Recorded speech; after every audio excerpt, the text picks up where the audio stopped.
Boa tarde a todos. Boa tarde àqueles que nos acompanham aqui presencialmente na nossa casa. Boa tarde aos que nos acompanham pelo Facebook.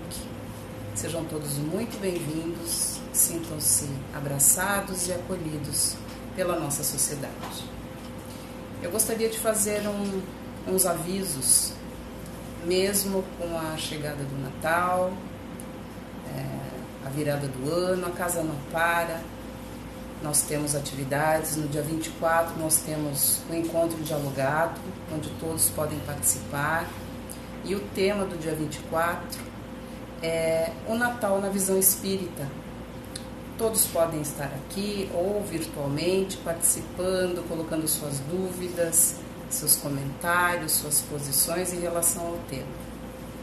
Eu convido a todos também que quiserem participar. A partir do dia 2 de janeiro, nós teremos a nossa roda de conversa, que é um grupo que vai falar de temas atuais na visão espírita. Começa dia 2 às 19h30, vai até às 20h30 e vai até o final de fevereiro, todas as segundas-feiras. Tá?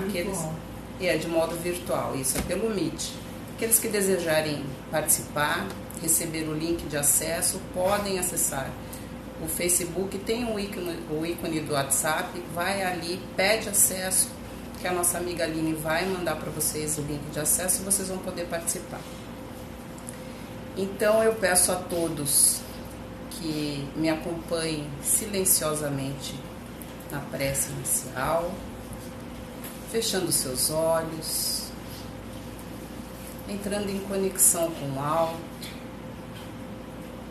pedindo ao Pai que nos abrace fraternalmente, que Jesus esteja aqui conosco, nos facilitando o aprendizado e o entendimento sobre os seus ensinamentos e que possamos colocar no nosso dia a dia esses ensinamentos como forma de melhoria dos nossos espíritos, como forma de evolução nessa existência. Pedimos aos benfeitores espirituais que nos acolhem nessa casa, que estejam conosco, nos intuindo, nos auxiliando no trabalho que será desenvolvido aqui hoje. Aqueles que desejarem a fluidificação das águas podem ir separando, que ao final da atividade esses benfeitores farão a sua magnetização.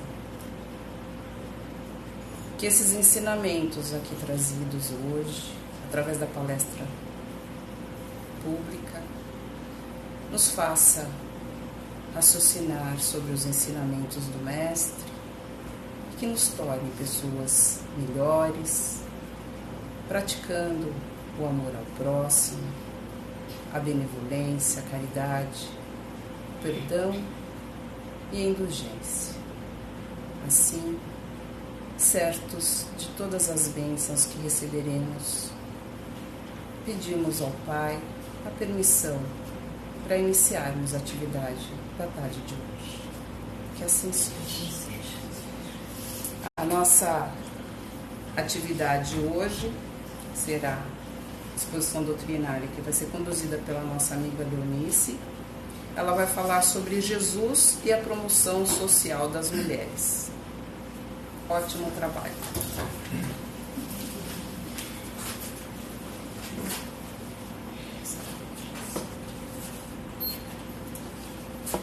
Boa tarde a todos, bem-vindos.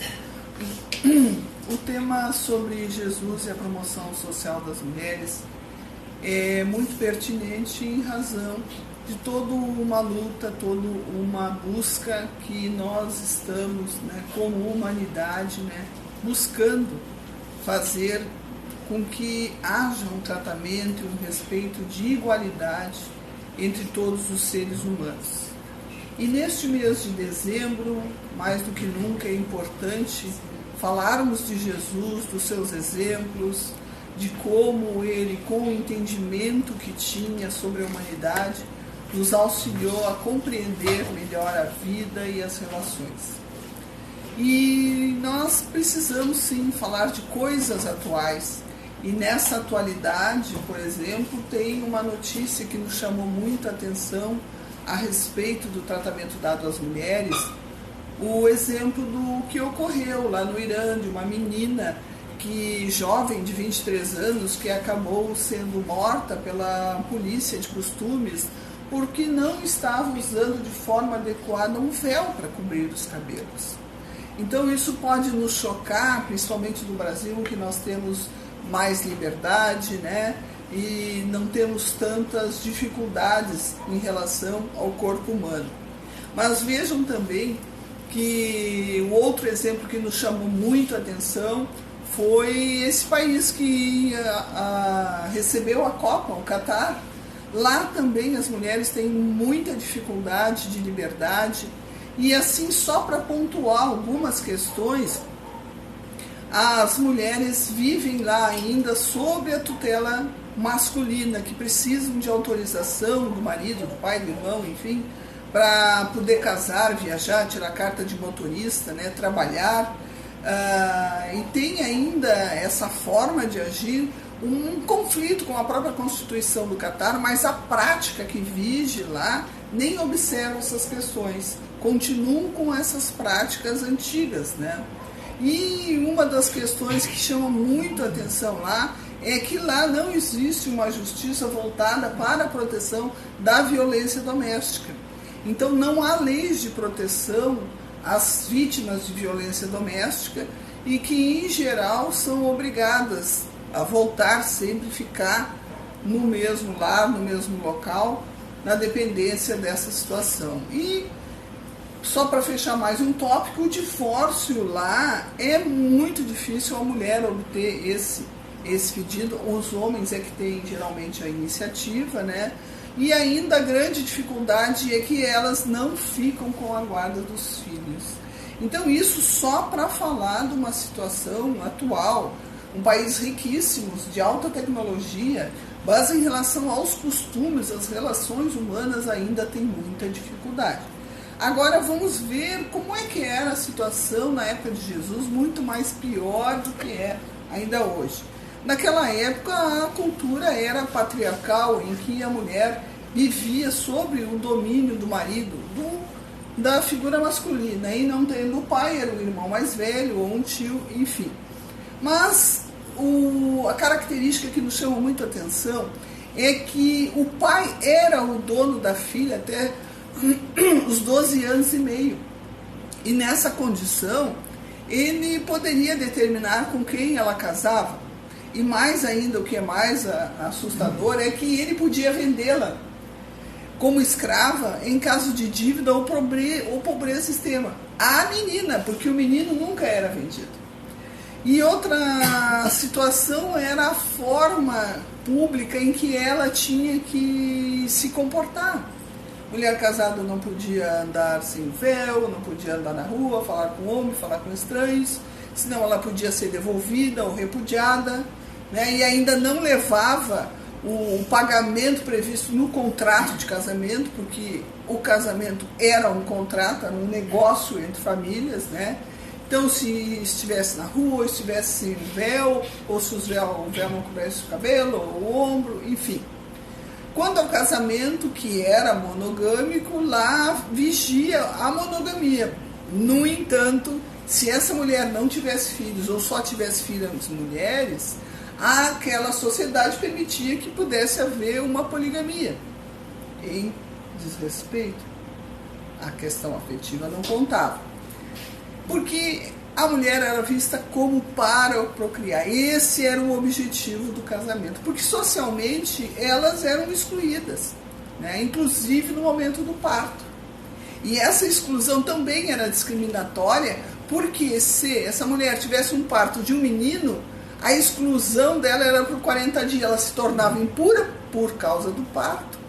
Mas se fosse menina era 40 dias. Mas se fosse menina era 80 dias. Então tudo vai induzindo a um desrespeito, ao menosprezo, só pela questão sexual. E ela ainda tinha que, depois de dar à luz, fazer rituais lá no templo para se purificar. Pois bem, e a questão do divórcio? Era prerrogativa do homem. Ainda hoje, assim, muitas sociedades daquela região ali. E havia uma questão muito interessante, porque era a chamada oferta dos ciúmes, que se o homem se sentisse desconfiado ou com ciúmes, né, mesmo que a mulher não fosse infiel, mesmo que não tivesse testemunha ou flagrante do fato, ele podia apresentá-la diante do sacerdote e oferecer uma oferta de 4,5 quilos de cevada. Quanto que valia, né? E aí o sacerdote, então, confrontava a mulher, fazia ela beber uma água que ele amaldiçoava. Que água é essa? Era uma água com pó do piso da casa onde ela morava. E amaldiçoava aquela água e fazia beber. Se ela ficasse doente, então ela era culpada. Se não ficasse, ela poderia ser fértil. Mas geralmente quem não fica doente tomando água suja, né? E o interessante é que, nesse caso, ela ficava marcada para a sociedade. O homem se exonerava de qualquer responsabilidade e ela ficava maldita na sociedade. Houve só uma desconfiança. Se fosse adúltera, já sabíamos, levada em praça pública e lapidada. O que é lapidada? Morria apedrejada. Isso também estava previsto para o homem, mas jamais isso acontecia. E como a mulher também pertencia, era uma propriedade do homem, ou do pai, ou do irmão, enfim, da família, ela não podia dispor de rendimentos do seu trabalho, e ela praticamente comandava todo o trabalho da família. Ela plantava, cuidava dos animais, tecia, cuidava da família, fazia pães, enfim, mas nada disso que se transformasse em renda, ela podia ter acesso. Na prática religiosa, ela também, da mesmo sentido, era considerada inferior, equiparada à criança ou aos escravos, tinha uma série de restrições para exercitar a sua religiosidade. Por exemplo, ela não podia ler a Torá, e evitava-se até que ela aprendesse a ler e escrever. As muito ricas ainda tinham a concessão de aprender o grego e tal. Elas não eram nem admitidas em escolas religiosas, e nas sinagogas elas não acompanhavam essas celebrações e podiam até participar da parte religiosa, mas eram ficadas em locais reservados. Isso ainda existe, né, nos templos, né? Além de não poder pregar e dar o seu testemunho. Bom, é uma situação difícil, muito difícil. Isso era a época de Jesus. Mas como é que Jesus tratava essas mulheres, né? Como é que ele fazia igual? Culturalmente ele era daquela região, mas ele tinha uma visão profunda da dor dessas mulheres, das dificuldades sociais. E ele, com a atitude dele, quebrando tabus, tratando de forma respeitosa e igualitária, ele começa a interferir com a sua atitude na ordem social e patriarcal, revolucionando a forma de ver e tratar essas mulheres, principalmente aquelas mais pobres, aquelas mais desvalidas, e ele tratava indistintamente homens e mulheres, não dava deferência especial aos homens, o que deixava e demonstrava a necessidade de integrá-los. Então, tem um livro bem interessante, que é O Espiritismo e os Problemas Humanos, do Deolindo Amorim e o Hermínio Miranda, que tem um parágrafo que diz assim: os ensinamentos de Jesus, impregnados de mansidão, ele não precisou pegar em armas, mansidão e humildade, foram revolucionários, pois se opuseram à ordem dominante e aos costumes da sociedade da época. A mensagem do Cristo trouxe uma revolução moral e espiritual, pondo abaixo velhas concepções da época, e por isso mesmo foi perseguido pelos dominadores. A mensagem de Jesus não veio para acomodar, acobertar os erros e injustiças. a despeito de toda a força do Império Romano. E aqui eu incluo também da cultura judaica.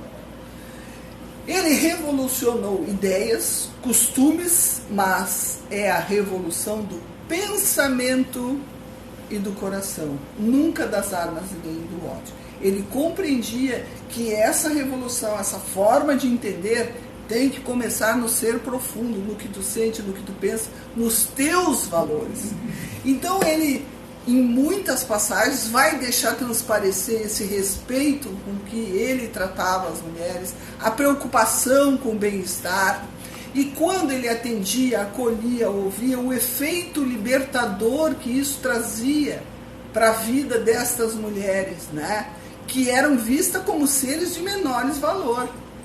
Então ele era um amigo, ele aliviava dores, ele consolava, ele era aliado nessas lutas. E esses exemplos que ele vai dando do tratamento, de esperança, de dignidade, de respeito, vai refletindo naquela sociedade. Não se via sair da boca dele palavras de menosprezo ou de ridicularização. Ele ouvia, ele não as via como classes inferiores. Então, além de curar enfermidades, devolver a paz, conversar, ele trouxe as mulheres para a sua convivência, o que na época era mal visto porque o homem não podia conversar, cumprimentar publicamente uma mulher, porque ela podia ser repudiada. E ele traz ele na convivência dessas amizades. E ainda tratando com dignidade, com respeito, com ternura, inclui ela na comunidade religiosa e espiritual que ele vivia, que ele criou, que ele alimentava, mas não como subservientes, como escravas ou como servidoras. Ele as inclui como irmã dos irmãos, trazendo a um patamar de mesma igualdade.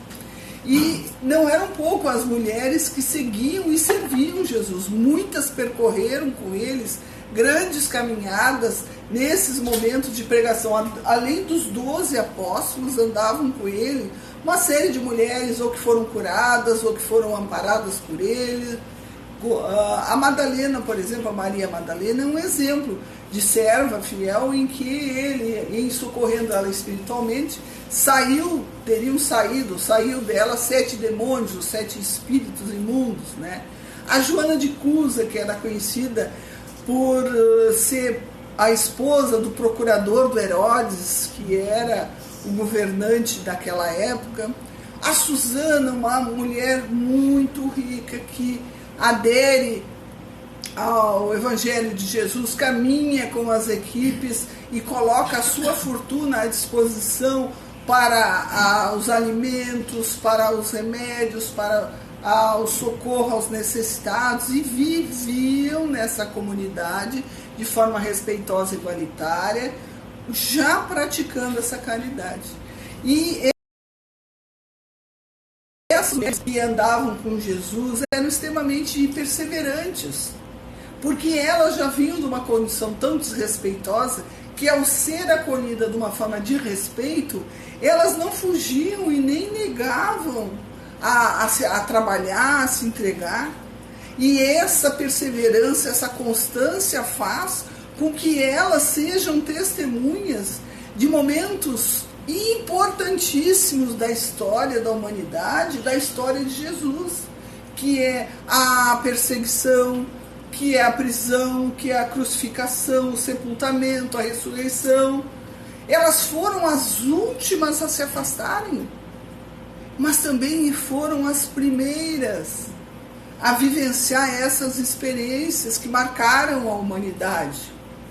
E essa vivência de Jesus com mulheres sempre foi de forma respeitosa desde a época em que ele era um menino e convivia com a sua mãe. Amava muito, obedecia. Um exemplo lá das bodas de Canaã, quando ainda não era o momento de ele fazer a sua missão pública e faltou vinho no casamento, a mãe pede que ele faça o milagre. Ele transforma a água em vinho, né? Por amor a essa mãe. E ele a tratava sempre com desvelo, com carinho, tanto que na hora derradeira da cruz, ele lá dando os seus últimos suspiros, olha para aquela mãe velhinha que tinha ao lado o seu amigo, o espírito de luz que era o apóstolo João, e diz: mulher, eis aí o teu filho. E olha para o João e diz: eis aí a tua mãe. A preocupação entrega essa mãe aos cuidados desse apóstolo, que foi o único que não fugiu. Os outros, com medo, foram embora. E ela fica com o João, que leva ela para Éfeso, vai ficar com ela até quando ela desencarnou. E agora aqui tem uma série de passagens do Novo Testamento que vai mostrando como Jesus tinha essa atitude revolucionária. Por exemplo, quando ele conversa com a mulher samaritana no poço de Jacó. Ele começa a falar dela, da água da vida, de religião, mas ele se aproxima de um ser socialmente vulnerável para a mulher. E ainda, isso causa admiração nos apóstolos, que se admiram de como ele estava falando com uma mulher. No público isso não pode, mas não disseram nada. E essa atitude de desprezo que os apóstolos traziam por sua cultura, né, também tinha muito a ver, porque os samaritanos eram desafeto dos judeus, desde lá da separação das 12 tribos. Mas vejam que Jesus teve a iniciativa de fazer o diálogo com essa mulher. Ela não faria isso porque ela tinha ciência das regras públicas que impediam que uma mulher falasse com um homem. Mas Jesus, de forma consciente, faz isso. Por causa da questão cultural dos samaritanos e dos hebreus, para incluir essa mulher, e começa a conversar com ela em público, à vista de todos, para que todos vejam que isso não é problema. E conversa com ela ainda sobre assuntos religiosos, porque a mulher era proibida de estudar a Torá, não era convidada e nem inscrita nas escolas religiosas. Religião era assunto de homem. E vejam como isso foi importante, um marco, porque é a primeira vez em que Jesus reconhece que era o Cristo Messias foi exatamente aqui, com essa samaritana, com uma mulher.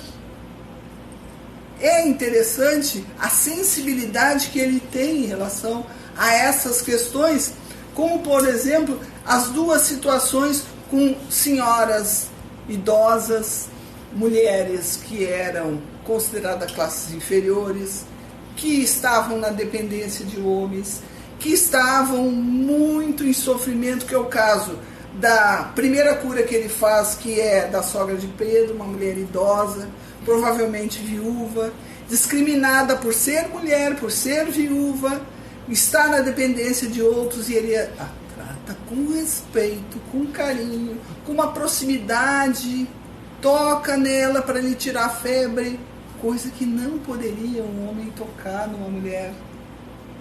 Então vejam que também em relação à viúva de Naim, quando ele vai chegando na cidade de Naim, ele vê uma mãe pobre, viúva, chorando desesperadamente pela morte do filho. O filho homem, filho único, o seu arrimo de família, que a sustentaria. E ela se vê desvalida e vai ficar mais discriminada socialmente. Jesus, tomado de compaixão daquela mulher, sabe que ele não está morto, está em estado cataléptico, toca ele e ele retorna à vida. E vejam que aqui também ele faz contato público com uma mulher pobre, desvalida, vulnerável, e em extrema pobreza, na dependência econômica desse filho que estava se indo. Então, a compaixão pela dor daquela mulher. Outro muito interessante, que é também quando ele cura a mulher hemorroísta. Uma mulher que fazia 12 anos que sofria de fluxo sanguíneo e não conseguia se curar, e porque estava com fluxo sanguíneo era considerada impura, e por ser impura e mulher e inferior, ela era segregada e discriminada e marginalizada. Não conseguia trabalhar por estar na condição de impureza, estava empobrecida, impedida das relações sociais. Ela tinha tamanha fé que ela toca a túnica de Jesus, e Jesus percebe naquela multidão: alguém me tocou, de mim saiu uma virtude. Tamanha fé daquela mulher. E aqui, veja a coragem e a fé da mulher, porque a mulher não pode fazer esses contatos públicos com o homem, nem o toque, nem a fala, nem essas relações de amizade. É uma conduta de coragem. E Jesus, se fosse adotar a conduta social, iria censurar aquela mulher que o havia tocado. Mas ele não. Ele anuncia que foi tocado por ela porque ela fez as escondidas. Ele anuncia que foi tocado por ela para dizer: eu não fiquei impuro. E mais do que isso, para dizer: olha a fé dessa mulher. E ele anuncia que ela ficou curada. Então ali já tem uma impura. Então, a atitude incentivando as pessoas a mudar o seu padrão de comportamento social em relação às mulheres. Outro exemplo é a da mulher cananeia, quando ele está chegando em Tiro. Tiro não é Jerusalém, é longe. Ele vai para aquela região e encontra uma região cheia de conflitos econômicos e sociais, em razão do desentendimento dos judeus com o povo daquela região, e lá ele encontra a mulher cananeia, que vendo Jesus, vem pedir desesperadamente que ele cure a sua filha, que está endemoniada e possessa. Mas a filha não está ali. Ela vem pedir pela filha. Cristo já tem aquela visão, faz a leitura total do ambiente e percebe então qual era a situação. Ela era de outro gênero, de outra cultura. Ela era gentil, ela não era do povo judeu. Então era discriminada. Como mulher era pobre, e porque tinha um possesso em casa, né, essa era impura. Então essa cura ele faz à distância pela fé da mulher. E isso a gente vê como naquele momento ele rompe aquele limite étnico e geográfico da ideia que se tinha que ele era para o povo judeu. Ele demonstra que aquilo, que o reino que ele vinha construir, o reino de Deus, era muito além daquela cultura, daquele povo, era para todos. E isso deixa muito clara essa disposição, e ele faz isso através de uma mulher estrangeira. Podia fazer de uma grande autoridade. Conhecido também a mulher que é pega em adultério, que foi levada à praça pública para ser morta pelo apedrejamento. E o que Jesus faz? Abaixa-se, depois de ser consultado, o que deveria fazer, ele abaixa e começa a escrever com o dedo na poeira. E ainda diz: quem não tiver pecado, que atire a primeira pedra. Não sobrou um para dizer, porque todos os tinham. Com aquilo ali, é como se ele perguntasse: mas como? Se a mulher está em adultério, quem adulterou com ela? Não foi um homem? Onde está esse homem que não foi trazido à praça pública? É questão de coerência, né? Por que a lei só culpa as mulheres? Aonde está a acusação sobre esse homem? Então é nessas atitudes que Jesus vai expondo a contradição daquela sociedade, vai restaurando com esses exemplos a dignidade da mulher, que vai sendo trazida ao palco das ações, sendo examinada, sendo amparada, esclarecendo essas dúvidas.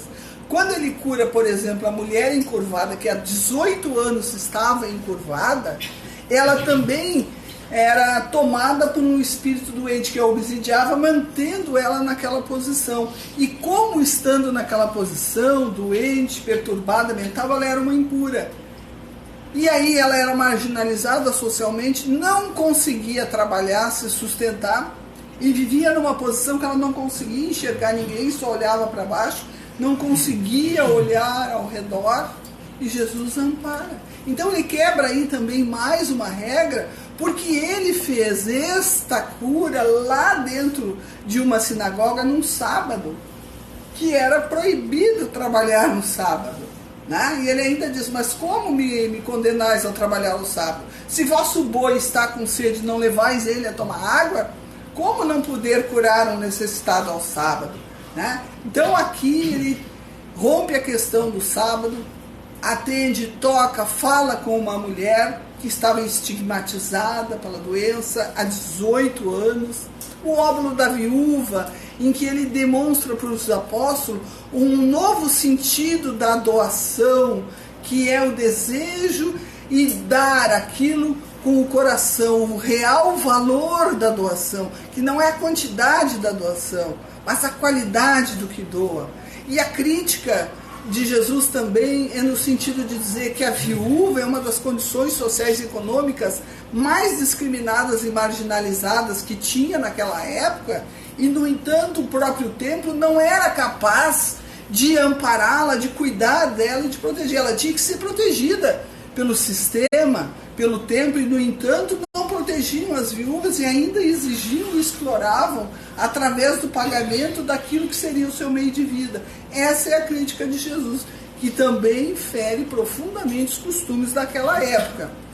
E outras mulheres mais conhecidas, como Maria de Madalena, seguidora de Jesus, testemunha da morte, da crucificação, da morte, depois do sepultamento, depois ela é que vai ver a ressuscitação de Cristo, também foi curada por ele, se tornou uma discípula dele. Mulheres que acompanharam Jesus na crucificação. Nas pesquisas que a gente faz ali aparece Maria de Nazaré, a tia dele, a Maria de Cleófas e a Maria Madalena, e um único discípulo, João, com 20 anos, jovem, né? E essas mulheres ficaram até o fim e foram que acompanharam Jesus no seu local, porque eles sabiam, estavam perto, né?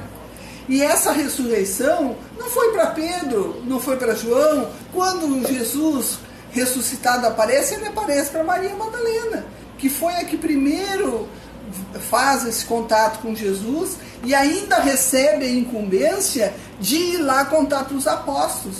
Ou seja, a mulher que não se podia falar com religião, a mulher que não podia orar nem ler, orar, e a mulher que não podia dar testemunho na sinagoga, recebeu uma encomenda, uma incumbência que marcou a humanidade, que era ir lá constatar e dizer e avisar que Jesus havia ressuscitado. Então, esse estigma contra as mulheres, ele vai utilizando para ir derrubando cada uma dessas barreiras. E naquela cultura, o testemunho da mulher não era válida, mas ela era a única que tinha essa informação. Depois, Jesus aparece aos demais. E aí, nós temos 5 minutos para falar de Kardec.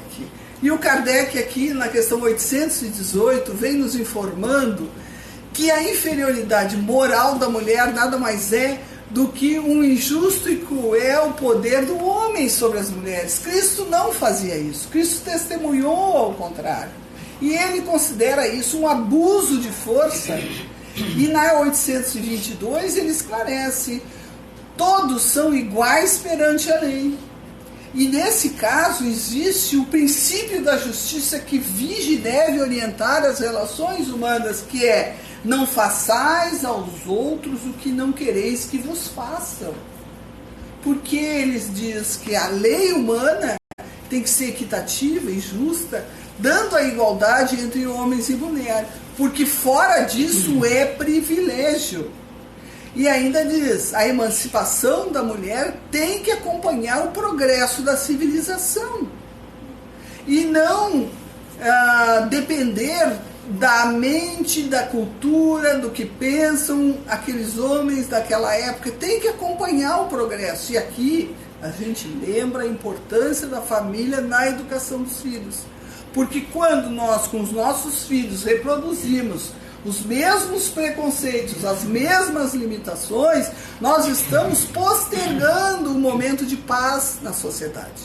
Estamos reproduzindo a opressão. E vejam que na revista Espírita de 1866, o Kardec publicou um artigo que parece uma piada, mas é verdade. A mulher tem alma? Como assim? A mulher tem alma? Se discutia em uma determinada época, né? E aí Kardec já abre dizendo assim, não há dúvida que a mulher tem alma. Mas tem outra questão muito mais importante, é sobre a igualdade social desta mulher. A igualdade social entre homem e mulher é um direito natural e não uma concessão dos homens. Aí nós temos que olhar qual era a legislação, proibição de votar, proibição de trabalhar sem autorização do homem e uma série de outras coisas. E ele coloca que se essa concessão de igualdade depender da condescendência da vontade do homem, se hoje ele dá, amanhã ele pode tirar, porque ele tem força, ele pode sobrepor. E o que ele coloca é que essa igualdade faz parte da natureza. E seu reconhecimento é simplesmente um sinal de progresso. E isso é impreterível. E aí ele diz, lembrando lá do Livro dos Espíritos, as almas ou os espíritos não têm sexo. Alô? Hoje tu tá aqui, amanhã tu pode estar lá. Então, não tem sexo. Os órgãos sexuais só existem no corpo material. Eles são necessários só para a reprodução material dos seres humanos. E todos têm que progredir em conhecimento, em experiência, tanto num padrão de polo masculino ou no feminino. Todos vamos passar por esse processo e todos vamos encarnar, porque o objetivo é progredir. E para fechar, ele diz assim, aquele que foi homem poderá renascer como mulher, e aquele que foi mulher pode renascer como homem. Isso também está na questão 201, a fim de que os deveres de cada um dessas posições e de submeter as provas respectivas. Tem coisas que nós só aprendemos na polaridade masculina, culturalmente inserida como homem, e como mulher da mesma forma, a maternidade e outras questões. Então, só existe diferença do homem e mulher no organismo físico material. E ainda quando morre, isso desaparece, porque no espírito, no ser essencial, que é imperecível, que não morre, isso não existe. Deus nunca criou um espírito feminino e um espírito masculino. Kardec diz isso textualmente. Não há duas espécies de alma. É assim que Deus quis implantar a justiça com todas as criaturas, porque todas têm que ter o mesmo princípio, as mesmas possibilidades de igualdade. E para fechar, ele diz, a desigualdade só existe temporariamente no grau de adiantamento, mas todos têm direito ao mesmo destino, a qual cada um chega por seu trabalho. É tu que tem que trabalhar, ou como homem ou como mulher, as construções são tuas. Deus não favorece nenhum nem o outro às custas um do outro. Faz o outro de escada e o outro fica parado. Não. E ainda na doutrina espírita, a igualdade da mulher não é uma simples teoria especulativa. Não é uma concessão da força para a fraqueza, mas é um direito baseado nas próprias leis da natureza, que são leis divinas, que são leis de Deus, que são inderrogáveis, que são profundas e verdadeiras. A nossa ignorância é que nos faz socialmente compreender de forma diferente.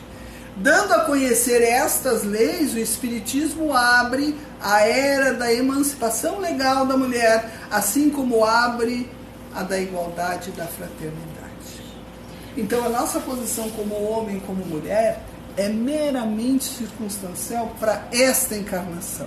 E ela vai passar, ela vai terminar. O meu progresso não está pronto e não está feito e acabado. Eu ainda tenho muito que aprender, ou na polaridade masculina ou na feminina. Então, nos respeitemos, nos amemos, nos apoiemos mutuamente, porque hoje posso estar nessa posição de mando, de comando, de poder. Amanhã talvez não. E como estamos submetidos à lei de causa e efeito, nada há sobre o mundo de Deus que não tenha lá na sua contabilidade a resposta daquilo que fazemos. Então essa é uma teoria, não é teoria, é verdade, é lei, né? Para nós pensarmos, examinarmos a nossa conduta e vermos que ponto nós estamos nessa longa caminhada.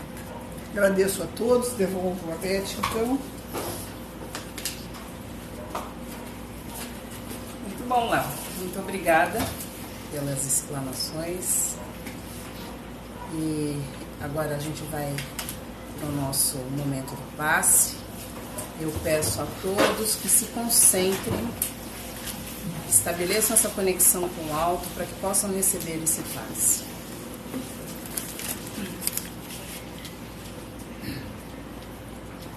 Então vamos acalmando as nossas mentes, os nossos corações e pedir aos amigos espirituais essas energias benfazejas que já estão envolvendo o nosso corpo, cada célula do nosso corpo, recebendo essas energias benéficas, colocando o nosso corpo e a nossa mente em equilíbrio, em harmonia, em paz, em serenidade, levantando o nosso bom ânimo, nos reequilibrando. Pedimos a esses irmãos bondosos e abnegados que visitem os nossos lares, cômodo por cômodo seja higienizado, que receba cada um desses irmãos que lá estão, nossos familiares, essas mesmas bênçãos, essas mesmas energias benéficas de reequilíbrio do corpo físico e da mente. Assim, pedimos também que esses irmãos magnetizem as águas porventura expostas, que nelas seja colocado o remédio necessário para cada um de nós, de acordo com o nosso merecimento.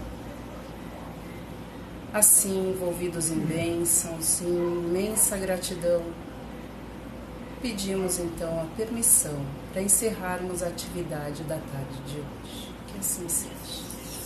Muito obrigada a todos pela presença. Todos nós possamos voltar para os nossos lares, acompanhados dos nossos protetores e envolvidos em amor e em serenidade.